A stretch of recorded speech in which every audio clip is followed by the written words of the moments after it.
그 한 달의 언약궤가 재앙과 복음화입니다.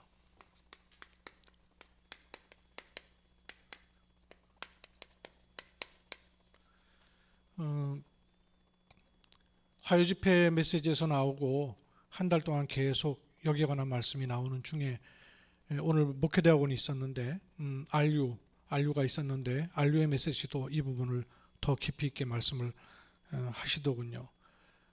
우리는 이 두 가지를 다 봐야 돼요. 재앙만 보면 큰일 나죠. 복음화를 볼 수 있어야 되고, 복음화만 본 것이 아니라 왜 복음화 해야 되느냐는 이유를 볼 수 있어야 됩니다. 이거 두 가지를 다 본 절대망대. 이 절대망대는 하나님이 세우시는 망대죠. 하나님이 세우신 망대는 이 두 가지를 다 보았습니다. 성경의 사람들, 특히 출애굽기 12장 1절에 14절 내용을 먼저 봤는데요. 430년 재앙이 머물렀어요. 이스라엘에게. 노예된 삶이 자그마치 430년이었습니다. 여기서 태어나고 여기서 죽은 사람도 있다는 얘기예요. 빠져나올 생각조차도 하지 못하고. 북한에서 넘어온 사람들 얘기를 제가 요즘 시간 날 때 한 번씩 듣는데 보니까요. 원래 나라가 그런 줄 알았대요. 대한민국이라는 나라는 있는지도 모르고 남조선이라는 나라가 있는 줄 알았대요. 한국이라는 나라가 있는지도 모르고. 그러니까 뭔 잘못이래요? 거기 태어난 것밖에. 태어난 이유밖에 없는 거예요. 여기에서 빠져나와야 되죠. 복음화. 출애굽이란 말이에요. 누가 빠져나왔습니까? 성경의 렘넌트 모세였죠. 뭘 붙잡았어요? 양 피 바르고 빠져나왔어요. 그리스도의 모형인 양피 바르고도 빠져나왔어요. 그래서 여기서 빠져나오는 부분에 관한 지도를 우리에게 주셨잖아요.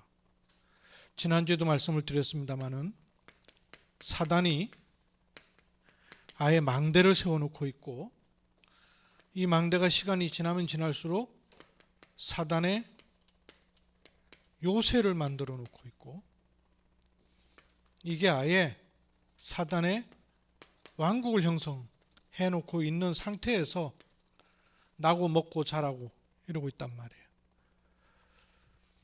근데 하나님은 우리를 렘넌트로 부르셔서 이걸 바꾸는 길을 가게 하셨죠. 여호와를 망대 삼는 자, 의인은 그리로 달려가 안전함을 얻으리라. 하나님 망대. 그런가 하면 이것이 하나님의 요새로 높이 견고한 진을 바꿔버려야 되죠. 그뿐만 아니라 하나님의 왕국, 사단이 이미 이루어 놓았고 계속 진전시키고 있는 것을 하나님은 이로 바꾸셨단 말이에요. 이리로 가는 성경 구절 7개 주셨어요. 이 사단이 일로 계속 가게 하는 성경 구절 7개. 하나님은 이리로 가게 하시는데요.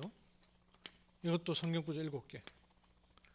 성경을 가지고 좀 확인을 좀 해야 되겠습니다. 어디로 갈 것인지, 우리가 어디로 가는 사람이고 어디로 가야 될지. 마태복음 12장 여기부터 출발이죠. 22절에서 29절. PPT 한번 띄워봐 주시겠어요? 네, 글자가 좀 작아졌네요. 내용은 여러분이 보시면서 제가 설명할게요. 귀신 들려서 눈 멀고 말 못하는 사람들이 데려왔어요. 예수님이 그를 고쳤습니다. 그러니까 말하고 보게 됐어요. 무리가 놀라서 말하면서 야, 이는 다윗의 자손이 아니냐 이렇게 말해요. 바리새인들은 뭐라고 말합니까? 저 귀신 들려가지고 귀신의 왕 바알세불이 힘있지 않고는 어떻게 귀신 쫓아내냐 이렇게 말해요. 예수님께서 그 생각을 아시고 말하시기를 분쟁하는 거 아니냐 그러면, 왕이 쫄게 쫓아내면 분쟁하는 나라마다 황폐해질 것이고 스스로 분쟁하는 동네마다 돈내나 집이나 서지 못할 거 아니냐. 만일 사단이 사단을 쫓아내면 스스로 분쟁하는 것이 아니냐. 그럼 어떻게 나라가 서겠냐 하시면서 묻기를, 그러면 나는 바알세불을 힘입어 귀신 쫓아내면 너희 아들들은 누구 힘입어서 귀신을 쫓아내냐 할 말이 없죠. 그러면 자기들은 성령을 힘입어 귀신 쫓아낸다 그러면, 근데 너희는 그런데 왜 나에게는 그러냐 할 말 수가 없죠. 그러자 내가 하나님의 성령을 힘입어 귀신을 쫓아내는 것이면 하나님 나라가 이미 너희에게 임하였느니라. 그러면서 사람이 먼저 강한 자를 결박하지 않고야 어떻게 그 강한 자의 집에 들어가 그 세간을 강탈하겠느냐. 말하자면 강한 자가 이미 자리를 하고 있다가 말이죠. 또 계속 좀 보겠습니다. PPT 계속 좀 보여주세요. 그 다음 마태복음 12장 43절로 45절에는 또 이런 말씀이 있죠. 더러운 귀신이 나갔다가 물 없는 곳을 찾습니다. 찾기를 구했는데 쉴 곳을 얻지 못했어요. 이르기를 나와 내 온 집에 내가 나온 집으로 돌아가리라 하고 와보니까 어떻게 돼 있어요? 비고 청소되고 수리되어 놓거늘. 이 말하자면 이건 뭐죠? 종교예요. 종교의 특징, 비고 소재되고 수리해 놓는 거죠. 그런데 이것보다 이렇게 된 상태에는 잘 됐네, 오히려 친구 데리고 들어가야 되겠다 해서 오히려 7 귀신이 들어간단 말이에요. 나중 형편이 전보다 더 심하게 되었다. 그랬어요. 강한 자가 집을 짓고 있다가 요 문제 해결하려고 청소하고 수리해놨는데 오히려 7배의 강한 귀신이 들어온다는 거예요. 왜? 복음이 아니니까. 사단이 망대를 쌓아놓고 자꾸 집을 늘려가는 것입니다. 이 뿌리가 왜 그러냐? 요한복음 8장 44절이라는 거죠. 봅시다. 너희는 너희 아비 마귀에게서 났으니, 앞구절 읽어봐야 알겠지만 이 너희 누구 말하는 거죠? 이 너희 누구를 놓고 말하는 거예요? 너희. 지금 이 예수님과 질문한 사람들이 바리새인입니다. 바리새인을 향해서 말하는 거예요. 바리새인, 그러면 우리는 지금 성경에 알고 있기 때문에 굉장히 좀 안 좋은 의미로 생각하잖아요. 당시의 바리새인은요, 최고의 신앙생활하는 사람이에요. 절대적인 신앙생활하는 사람이에요. 다른 사람의 본이 될 정도가 아니라, 이 모델이 될 정도가 아니라 그 사람들로 인해서 모든 사람들의 삶이 나올 정도였어요. 근데 그를 향하여 말하기를 너희는 너희 아비 마귀에게서 났으니. 정통 신앙이라고 주장하는 사람들의 신앙의 뿌리를 이렇게 말씀하신 거예요. 그러니까 이 말씀을 들었을 때 이 사람들은요, 기겁을 할 얘기예요. 사실은 주변의 사람들은 충격받을 얘기입니다. 뿌리를 이렇게 말씀하셨어요. 그 이유가 뭐냐? 다음요. 이 신앙이 어디로 가느냐면 이게 바리새인의 정통신앙의 뿌리였습니다. 이 뿌리가 예수님을 그리스도로 고백하고 초대교회까지도 이게 그대로 넘어와요. 사도행전 11장 1절에서 18절. 이게 우리 아는 내용 아닙니까? 11장이면 안디옥 교회가 세워지는 그런 장이죠. 그런데 그 안디옥 교회가 세워지기 이전의 일이에요. 10장에는 어떤 얘기가 나옵니까? 이방인 군대장관 고넬료에게 베드로가 가서 안수하고 이방인에게 안수하고 식사하고 돌아왔어요. 그러니까 그 소문 났겠죠. 아니, 베드로가 이방인에게 가서 세례도 주고 이방인과 같이 식사하고 왔다. 요 얘기 때문에 예루살렘 교회가 난리가 난 거예요. 예루살렘 교회 회가 생긴 겁니다. 그래서 유대에 있는 사도와 형제들이 이방인들도 하나님 말씀을 받았다함을 들었더니, 이렇게 들었을 때 사실은 복음을 깨달으라면 어떻게 반응해야 됐을까요? 드디어 말씀이 성취됐구나. 예루살렘, 유대, 사마리아 땅끝 그러시더니 어쩌면 그렇게 정확하게 인도하셨냐 이래야 될 거 아니에요. 근데 못 깨달아요. 말씀 성취로 볼 수 있는 눈이 없었던 거죠. 그러니까 베드로가 예루살렘에 올라갔을 때 할례자들이 비난합니다. 어째서 무할례자의 집에 들어가서 함께 먹었냐 하니까 베드로가 무슨 말하냐, 정신 차려라. 말씀이 뭐라고 말했고 우리의 걸음이 어떤 인도인데 무슨 그런 얘기를 하냐 이래야 될 거 아니에요. 그런데 베드로가 하는 말의 내용을 가만히 보면요, 설명을 합니다. 설명을 어쩔 수 없었다고. 베드로가 그들에게 이 일을 차례대로 설명하이르되 내가 요바에서 기도할 때 황홀한 중에 환상이 보이더라. 큰 보자기가 나와서 내 귀에 하늘로부터 내려 내 앞에 드리워지는데 이것을 주목하여 보니까 부정한 것도 있고 정한 짐승도 있더라. 그럼 소리가 나기를 받아 먹어라 잡아 먹어라 하여서 주님 그럴 수 없습니다. 저는 깨끗하지 않은 걸 먹을 수 없습니다 하니까 주님 말씀하시길 하늘로부터 소리가 있걸 두 번째 소리가 있기를 하나님이 깨끗하게 하신 것을 내가 속되대하느냐. 이런 일이 3번이나 있었다는 거예요. 이걸 차례차례 설명을 합니다. 3번 일이 있은 후에 모든 것이 다시 하늘로 올라가니까 마침 그때에 내가 유숙하고 있는 집 앞에 사람들이 찾아왔더라. 낮잠 잤는지 모르겠어요. 찾아왔다는 거예요. 그러면서 성령이 내게 명하사 아무 의심 말고 함께 가라 말씀하시니까 내가 그 사람들의 집을 들어가니까 맨발로 쫓아나와 가지고 나를 영접하면서 복음 전하는데 얼마나 복음을 잘 받는지 반응하는지 내가 복음을 주고 세례를 주지 않을 수 없었다 얘기하는 겁니다. 뉘앙스가 뭐예요? 나는 그러고 싶지 않았는데 성령께서 강권해서 그렇게 하게 하신 바람에 어쩔 수 없이 이런 정도죠 지금. 그러니 묻는 자나 대답하는 자나 하나님 말씀 붙잡고 그 말씀이 성취된다는 방향으로 체질이 안 돼 있는 거예요. 왜? 요 흐름 속에 있으니까. 복음을 받았음에도 불구하고 이 흐름 속에서 계속 가고 있는 거예요. 또 이 흐름이 또 어디로 갑니까? 바울의 여정 속에 갈라디아 2장 11절에서 20절 보면 2장 바울이 그 고백하는 우리 2장 20절 잘 알지 않습니까? 내가 그리스도와 함께 십자가에 못 박혔다. 그런데 이 고백 앞에 나온 내용들 주목할 필요가 있잖아요. 게바, 베드로죠. 게바가 안디옥에 이르렀을 때 안디옥은 이방 지역입니다. 바울의 선교지 센터이잖아요. 여기 왔을 때 책망받을 일이 있기로 내가 대면해서 책망했다는 거예요. 어떤 일이냐? 야고보면 주의 형제입니다. 12사도 가운데 있고 예수님의 육신의 형제였던 사람이에요. 야고보, 그러니까 야고보의 초대교회 때의 입김이라는 건 상당히 셌겠죠. 그 초대교회 때 베드로, 야고보, 요한 이래서 세 제자가 그 가장 선두에서 초대교회를 움직였던 멤버로 우리가 알고 있잖아요. 야고보에게서 어떤 이들이 이르기 전에 게바가 이방인과 함께 먹다가 이방인과 식사하고 있었던 거예요. 그러니까 사도행전 10장에 고넬료의 집에서 이방인과 식사했던 그 일의 사건 후예요. 지금 안디옥에 와가지고 다시 이방인과 식사하게 된 겁니다. 사실은 이방인과 식사한 게 아니고요. 안디옥 교회의 신자들과 식사하고 있는 것이죠. 안디옥 교회에 와 있으니까. 안디옥 교회 신자들과 식사하고 있는데 야고보가 오니까 할례자들이 올 때에 무할례자와 식사했다는 것에 대해서 힐난받았던 사도행전 11장의 트라우마가 생각났던 모양이에요. 그러니까 이 자리를 뜬 겁니다. 베드로 같이 식사하다 떠니까 그 후에 어떻게 됐어요? 13절에 남은 유대인들도 그와 같이 외식함으로 거짓되게 행동할 수밖에 없게 됐다고 말이죠.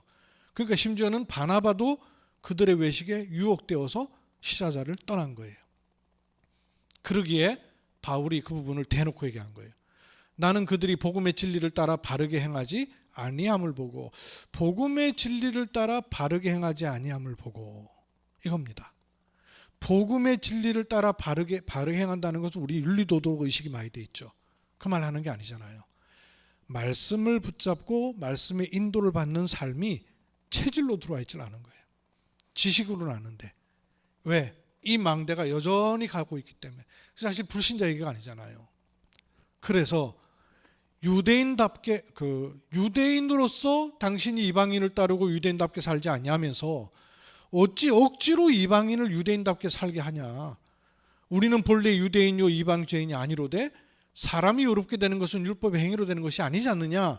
오직 그리스도를 믿는 믿음으로 되는 것 아니냐. 그랬는데 말은 그렇게 하면서 행위로 의롭다 하려고 하는 그 율법을 지키라 이방인들에게 주장한단 말이에요. 만일 우리가 그리스도 안에서 의롭게 되려 하다가 죄인으로 되면 그리스도께서 죄를 짓게 하는 자냐? 결코 그럴 수 없지 않느냐? 이런 고백을 통하여서 율법으로 말미암아 율법에 대해서 우리가 죽었다. 그러면 우리는 이제 하나님에 대해 살아야 될 거 아니냐 하면서 내가 그리스도와 함께 십자가에 못 박혔다는 이 고백이 나오는 것이죠. 이 뿌리를 말하는 겁니다.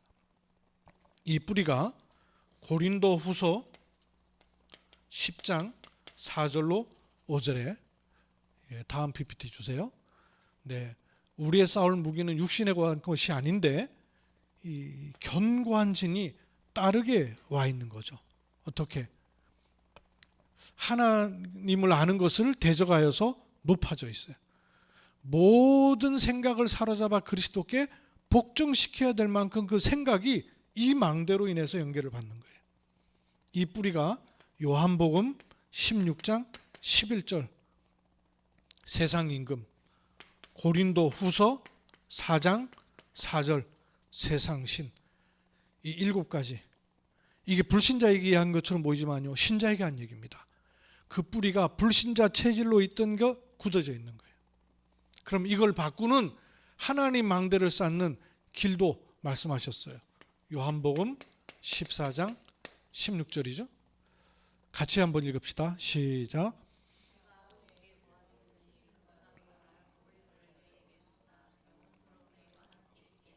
이리로 가지 않으면 우리 체질은 이 차원에서 올라설 수가 없어요.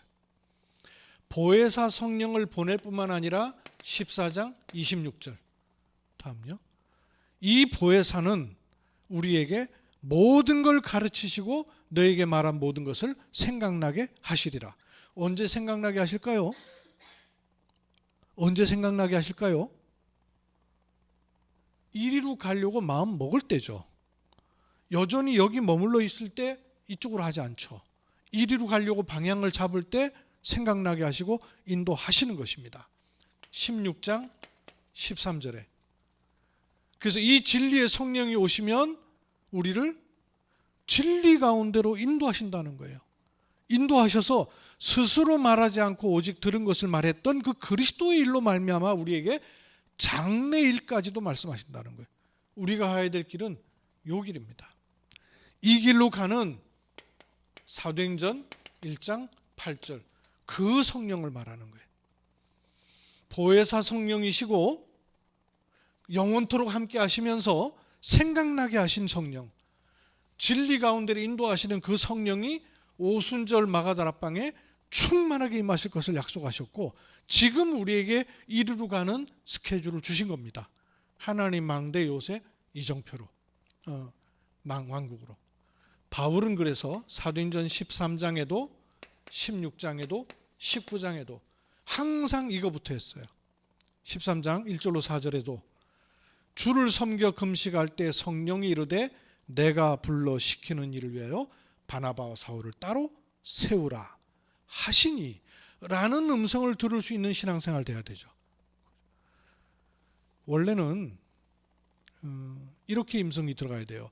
주를 섬겨 금식할 때 성령이 박영환 목사에게 이르시되 여기 있어야 되죠. 그죠? 성령께서 누구누구에게 이르시되 이걸 듣는 음성으로 이렇게 가는 거예요. 16장에도 6절에서 10절이죠. 성령이 아시아에서 말씀을 전하지 못하게 하시거늘. 이거 어떻게 합니까? 이걸 알아들을 수 있어야 되잖아요. 또 맨 뒤에는 우리를 부르신 줄로 인정함이로라. 이걸 알아들을 수 있어야 된단 말이에요. 막히는 것도 알아야 되고 여시는 것도 알아야 되고 부르시는 것도 알아야 되고. 19장 1절로 7절에 여기도 마찬가지입니다. 보니까 알겠는 거예요. 뭘 물었느냐 하면요. 성령 세례에 대해서 묻습니다. 그 말은 무슨 말이죠? 이 사람이 비어 있는 게 보인다 그 말이에요. 이 사람 봤을 때 이 사람에게 뭐가 비어 있느냐가 보인단 말이에요. 왜 보이죠? 공항에 가면 그 개가 마약 찾는 그 탐지견 있잖아요. 마약 찾는 탐지견이 사실은 마약 중독된 개잖아요. 마약 중독된 개이기 때문에 마약을 찾아낼 수 있는 거예요. 그러니 알 수 있는 거예요. 내가 이 스케줄을 가지고 있으니까 그 사람에게 비어 있는 게 보이는 거죠. 이 스케줄을 타고 오니까 어떤 일이 있습니까? 그 다음에는 하나님이 바울 보고 너 그 다음에 로마로 가야 돼 라고 말씀하신 게 아니라 로마도 보아야 하리라. 스케줄을 정확하게 타고 갈 수 있었던 겁니다. 이리로 갈 수 있는 스케줄에 대해서 이번 화요집회부터 말씀하신 것. 첫째,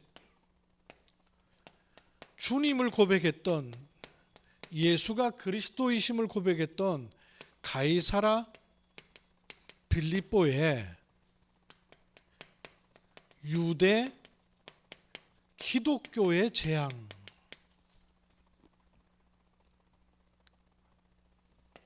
가이사라 빌립보에 정통신앙을 가지고 있는 하나님 잘 믿는 나는 사람들이 원죄를 알지 못하는 바람에 복음의 눈을 뜰 수가 없었어요. 자범죄는 알고 조상의 죄는 알았어요. 그래서 이 죄가 자기 죄 때문입니까? 조상의 죄 때문입니까? 이렇게 묻거든요. 이건 알았다는 얘기예요. 근데 원죄는 전혀 알지 못한 거예요. 복음의 눈을 뜰 수가 없죠. 이것만 가지고 있으니까 윤리, 율법, 제도, 전통 이런 것 지키는데 급급했지 해방받는 길을 알 수가 없었던 거예요. 그 말은 구원이 뭔지도 못 알아들었다는 얘기예요. 행위인지 믿음인지 이 구분도 안 된 거예요. 공로인지 은혜인지 이것도 몰랐던 거예요. 그러니 이게 사단의 역사인지 성령의 역사인지 이것도 알 수가 없는 거죠. 구분도 안 되고. 이러니까 당연히 응답도 없어요. 하나님이 택했다는 선민 사상에 갇혀가지고 민족 사상에 갇혀가지고 복음을 종교로 만들어버렸어요. 근데 제가 이 메시지를 듣고 나서 한동안 질문이 자꾸 되고 안 풀렸던 게 있어요. 그게 왜 유 목사님이 유대 기독교의 재앙이라 그랬을까? 이게 제가 되게 안 풀리더라고요. 유대인의 재앙 이러면 이해가 되거든요. 지금 가이사라 빌립보에서는 유대인이 복음 받지 못했잖아요. 유대인이 재앙받을 짓 했단 말이에요. 근데 왜 유대 기독교의 재앙이라 그랬을까? 제가 잘 이해가 안 되는 거예요. 보통 유대 기독교라 그러면 이거는 맞아요. 초대교회가 재앙받았던 거. 초대교회의 재앙받을 생각들에 대해서 유 목사님이 언급한 부분이 있죠. 이거는 언급 안 하셨는데 사도행전 8장도 저는 그렇다고 생각돼요. 사도행전 8장이 사마리아 쪽으로 안 갔거든요. 갈 생각도 안 했잖아요. 그러니까 핍박당해가지고 억지로 간 거예요. 왜 안 가려고 그랬습니까? 이거 생각 자체가 사실은 예루살렘과 유대와 사마리아라고 말씀해 놓으셨는데 귀에 안 들어왔잖아요. 사도행전 11장 아까 말씀드렸던 1절로 18절의 이 생각들, 어떻게 이방인하고 식사하냐, 이 생각들 지금 초대교회가 하는 말이거든요. 또 이 갈라디아서 2장 11절에서 20절 이 아까 설명했던 이 부분도 이거 초대교회가 가지고 있었던 재앙받을 생각 맞아요. 근데 요거를 유대 기독교의 재앙이다 그러면 이 맞거든요.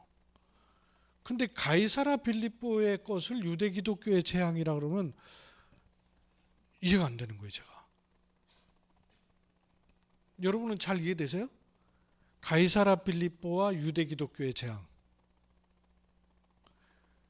가이사라 빌립보에서는 주는 그리스도시요 살아계신 하나님의 아들이시다 그랬잖아요. 그 고백을 했잖아요. 근데 왜 유대 기독교의 재앙이라고 말했을까요? 유대 기독교는 사실은 정통적으로는요 사도행전에서라야 유대 기독교라 그래요. 이 복음서에서는 유대 기독교라고 안 합니다. 유대인 또는 유대 종교 이러면 말이 돼요. 근데 여기를 유대 기독교라고 말씀을 하셔서 왜 이상하다. 왜 이걸 유대 기독교라고 했을까? 나중엔 계속 섞어서 말씀하시더라고요. 오늘도 그 안류에서는 유대교 지도자 이렇게 말씀하셔요. 유대교라고 말을 하셔요. 그러면 이게 언급이 되거든요.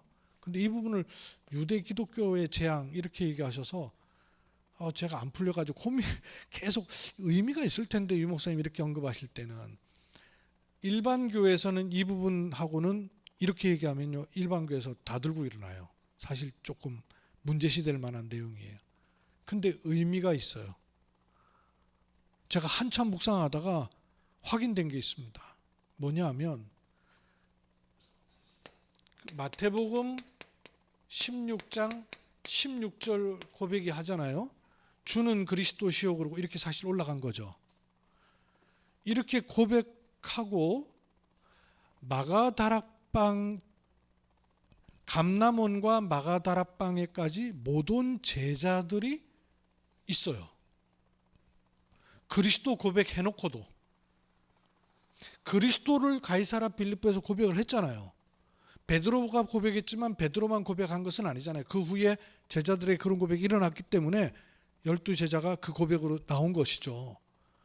그런데 그렇게 고백했던 제자들 가운데 감람원과 마가다락방으로 못 온 제자들이 수태게 많습니다. 떠나갔어요.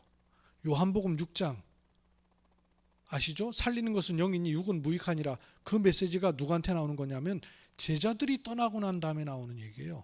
제자들이 너무 어렵다 그러면서 말씀이, 왜? 내 살은 떡이요 내 피는 음료다, 참된 음료다. 이걸 받아 먹어야 될 것이다니까. 아니, 자기 살을 주고 자기 피를 준다고? 유대인이 못 알아들어요. 유대인만 못 알아들은 게 아니고 제자들도 이 말은 너무 어렵다, 누가 알아듣겠냐, 이렇게 수군거려요. 예수님께서 수군거리는 것을 아시고 이 말 못 알아들으면 인자가 하늘로 가는 것을 보면 너희가 어떻게 알아듣겠냐, 이렇게까지 말씀하셔요. 그러면서 하시는 말씀이 살리는 것은 영이요 육은 무익하니라. 그리고는 제자들이 많이 떠났습니다. 부활하신 예수님께서 도마에게도 보이고 12제자에게도 보였는데 500여 형제들에게 일시에 보이셨어요. 근데 마가다락방에 모인 사람은 몇 명이었어요? 120명이었어요. 나머지 다 어디 갔어요? 수백 명. 다 어디 갔어요? 돈 벌러 갔겠어요? 일하러 갔겠어요? 가이사랴 빌립보와 감람원 사이에서 사라진 제자들 한둘이 아닙니다. 얼마나 많이 사라졌냐면요, 예수님이 제자들에게 너희도 떠나려느냐 이렇게 물어요. 그 말은 대부분이 다 떠났다 그 말이에요. 대부분이 다 떠났기 때문에 너희도 떠나느냐 이래요. 그러니까 영생의 말씀이 여기 있는데 우리가 왜 떠납니까? 이래요. 유대 기독교의 재앙이에요. 가이사랴 빌립보에서 그리스도를 고백했는데도 불구하고 결국은 감람원까지도 갈 수 없는 그 사상 속에 있는 유대 기독교, 이거 재앙받을 일이에요. 그래서 여기서 빼내는 열쇠는 정말 그리스도가 발견되어야 돼요. 주는 그리스도시요. 그 정도가 아니죠? 뭐라 그랬어요? 살아계신 하나님의 아들이십니다. 살아계신, 지금 나와 함께 하시는, 여기에 바요나 시몬아 네가 복이 있도다. 이게 그냥 얘기가 아니죠. 정말 이 고백이 된 제자들이 떠날 수 있겠어요? 그냥 따라한 거죠. 그냥 이득 때문에 했던 거겠죠. 이랬던 제자들이 이리로 갈 수 있는 거예요. 말은 했는데 사상은 여기 있는 사람은 또 이리로 갈 수 있는 거예요. 그 다음에 초대교회 재앙, 여기서 빠져나온 것이 바울의 고백이었죠. 바울은 어디를 가든지 성령의 인도받는 것이 시작이었어요. 그리고 바울 사역의 진행은요, 현장을 제대로 보고 치유하고 답을 주었습니다. 그리고 바울 사역의 마무리는요, 잠깐 하다 말 일이 아니기 때문에 지속하기 위해서 시스템 중에 시스템은 제자입니다. 제자 세우는 거였습니다. 이리로 가는 길에. 이 초대교회가 나중에 힘이 있어가지고 로마 교회가 됐잖아요. 근데 그 로마 교회가 재앙받을 생각을 여전히 못 벗어나고 있었죠. 엄청나게 부흥했습니다. 사실 전도한 게 아니라 부흥했어요. 왜냐하면 이권 때문에, 이익 때문에. 또 이 교권이 엄청나게 강해졌어요. 그런데 그게 재앙받을 조건이었다는 것을 전혀 알지 못했죠. 교회가 아주 종횡무진 횡포를 부렸어요. 어떻게 죄를 사람이 사해줍니까? 고해성사하고. 어떻게 사람이 천국 그 연옥에 있다가 동전 던져주는 소리 때문에 천국으로 올라갈 수 있어요? 성경 하나님 말씀보다 사도의 권위가 높아지고 성령의 역사보다 교회의 권위가, 그래서 교권이라 그래요. 교회의 권위가 높아지고 재앙받을 곳으로 자꾸 가는 거예요. 여기서 빠져나온 사람들이 개혁자였어요. 개혁자. 개혁자들이 가지고 있었던 5가지 오직 아시죠? 개혁자들은요 5가지 오직, 여기에다가 완전 생을 걸었습니다. 오직 성경, 하나님 말씀. 이거는 그리고 하나님 주시는 거야. 오직 은혜. 무릎에 피나도록 계단 기어 올라간다고 구원받는 것이 아니라, 그리고 오직 믿음. 이거 주장했어요. 이 지금도 우리가 붙잡는 겁니다. 그 열쇠가 뭐냐? 오직 그리스도. 그래서 모든 영광은 하나님께, 오직 하나님께 영광. 이 5가지가 개혁자들의 신앙, 이쪽으로 가는 신앙이에요. 재앙으로 갈 거냐, 복음하러 갈 거냐. 전도운동 30년이 지나오면서 우리에게 아직도 뿌리가 깊이 내려져 있는 재앙받을 생각 굉장히 많이 있어요. 미국의 선교사님들하고 포럼하다 보니까 중남미 쪽에 엄청난 문이 열리거든요. 문이 열리니까 거기 들어가는 선교사님들이 다락방이라는 단체 때문에 이단 소리 하도 들으니까 요거 싹 빼고 바울 선교 전략 이래가지고 들어간다는 거예요. 그래서 문을 많이 열어요. 귀한 일이겠죠. 그런데 그분들이 그렇게 했던 그 뿌리에 뭐라고 제가 참 어떻게 얘기도 못하겠고, 왜 그렇게 하냐 하면 경영상 그렇게 한다는 거예요. 경영상 그렇게 한다는 거예요. 왜 웬 경영이 그런 경영이냐 그랬더니 유 목사님은 경영에 실패했기 때문에 그걸 답습하면 안 된다는 거예요. 그래서 제가 이 사람 뿌리가 딴 데 있구나. 문이 많이 열리고 역사가 많이 일어나고 사람들이 막 복음을 받으니까 거기에 함몰돼 가지고 일단 되는 게 왕이고 되는 게 장땡이라는 생각이 있는가 봐요. 도대체. 그래서 제가 포럼하는 목사님께는, 선교사님께는 뭐 말씀을 드릴 수 있으니까, 선교사님 저는 하나님 말씀해 보니까 다락방할 제자는 따로 있다고 하시더군요.